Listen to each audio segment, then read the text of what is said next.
Putin is the aggressor. Putin chose this war, and now he and his country will bear the consequences. Today, I'm authorizing additional strong sanctions and new limitations on what can be exported to Russia. This is going to impose severe cost on the Russian economy, both immediately and over time. We have purposely designed these sanctions to maximize the long-term impact on Russia and to minimize the impact on the United States and our allies. I want to be clear, the United States is not doing this alone. For months, we've been building a coalition of partners representing well more than half the global economy.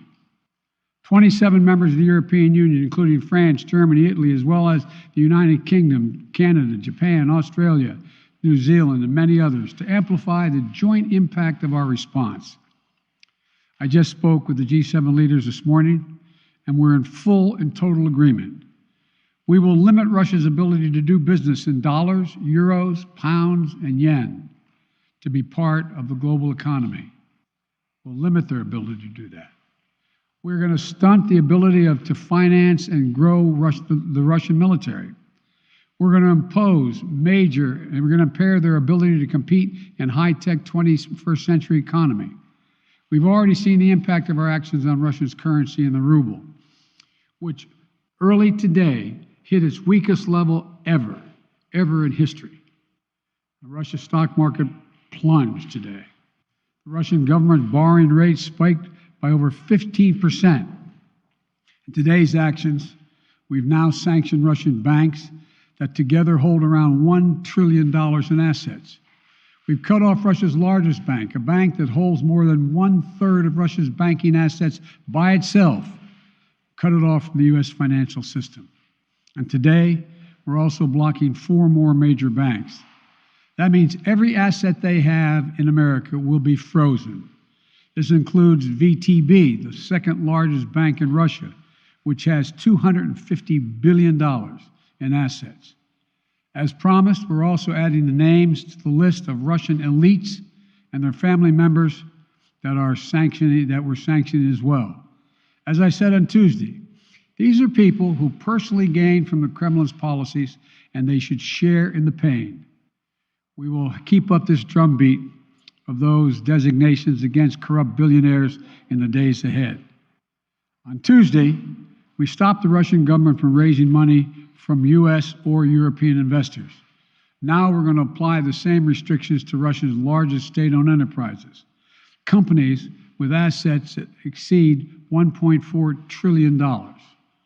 Some of the most powerful impacts of our actions will come over time as we squeeze Russia's access to finances and technology for strategic sectors of its economy and degrade its industrial capacity for years to come.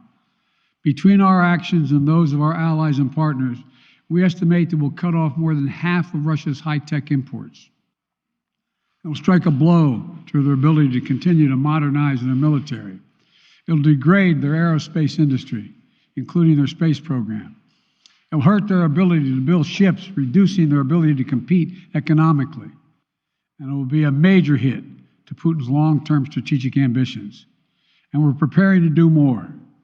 In addition to the economic penalties we're imposing, we're also taking steps to defend our NATO allies, particularly in the East. Tomorrow, NATO will convene a summit. We'll be there to bring together the leaders of 30 allied nations and close partners to affirm our solidarity and to map out the next steps we will take to further strengthen all aspects of our NATO alliance. Although we provided over $650 million in defensive assistance to Ukraine just last year, let me say it again. Our forces are not and will not be engaged in the conflict with Russia in Ukraine. Our forces are not going to Europe to fight in Ukraine, but to defend our NATO allies and reassure those allies in the East. As I made crystal clear, the United States will defend every inch of NATO territory with the full force of American power. And the good news is, NATO is more united and more determined than ever. There is no doubt that the United States and every NATO ally will meet our Article 5 commitments. which says that an attack on one is an attack on all.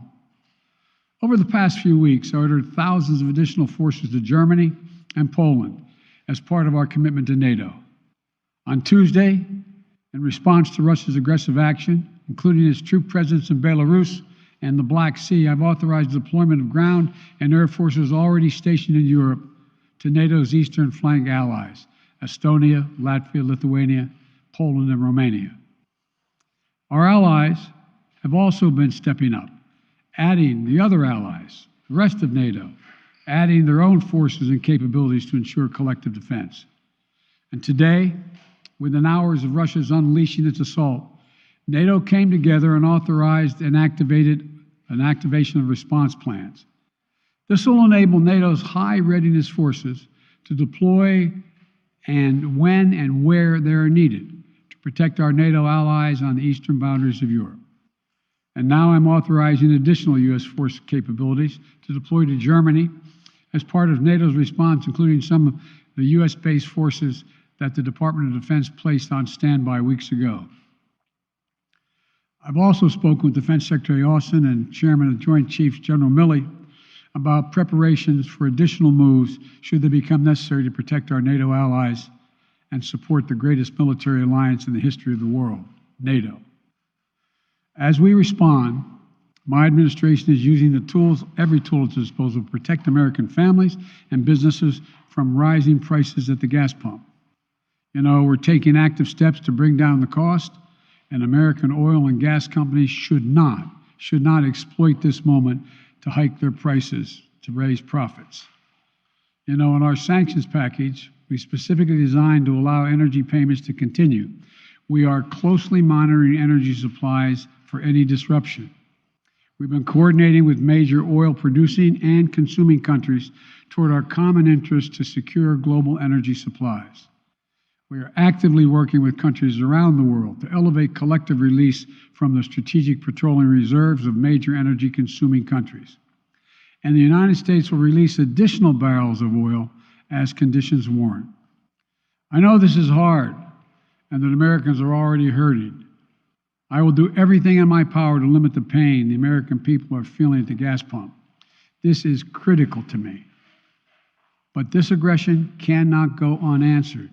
If it did, the consequences for America would be much worse. America stands up to bullies. We stand up for freedom. This is who we are. Let me also repeat the warning I made last week. If Russia pursues cyber attacks against our companies, our critical infrastructure, we are prepared to respond.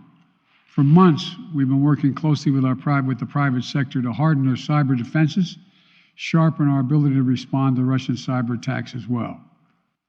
I spoke last night to President Zelensky of Ukraine, and I assured him that the United States, together with our allies and partners in Europe, will support the Ukrainian people as they defend their country. We'll provide humanitarian relief to ease their suffering. And in the early days of this conflict, Russia propaganda outlets will keep trying to hide the truth and claim success for its military operation against a made-up threat. But history has shown, time and again, how swift gains in territory eventually give way to grinding occupations, acts of mass civil disobedience, and strategic dead ends. The next few weeks and months will be hard on the people of Ukraine. Putin has unleashed a great pain on them. But the Ukrainian people have known 30 years of independence. They have repeatedly shown that they will not tolerate anyone who tries to take their country backwards.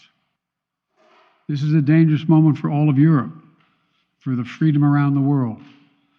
Putin has committed an assault on the very principles that uphold the global peace. But now, the entire world sees clearly what Putin and his Kremlin allies are really all about.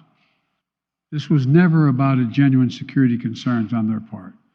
It was always about naked aggression, about Putin's desire for empire by any means necessary, by bullying Russia's neighbors through coercion and corruption, by changing borders by force, and ultimately by choosing a war without a cause. Putin's actions betray his sinister vision for the future of our world. one where nations take what they want by force. But it is a vision that the United States and freedom-loving nations everywhere will oppose with every tool of our considerable power. The United States and our allies and partners will emerge from this stronger, more united, more determined, and more purposeful. And Putin's aggression against Ukraine will end up costing Russia dearly, economically and strategically. We will make sure of that. Putin will be a pariah on the international stage. Any nation that countenances Russia's naked aggression against Ukraine will be stained by association. When the history of this era is written, Putin's choice to make a totally unjustifiable war on Ukraine will have left Russia weaker and the rest of the world stronger. Liberty, democracy, human dignity, these are the forces far more powerful than fear and oppression. They cannot be extinguished by tyrants like Putin and his armies.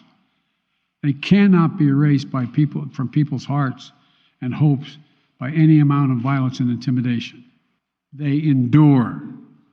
In the contest between democracy and autocracy, between sovereignty and subjugation, make no mistake, freedom will prevail.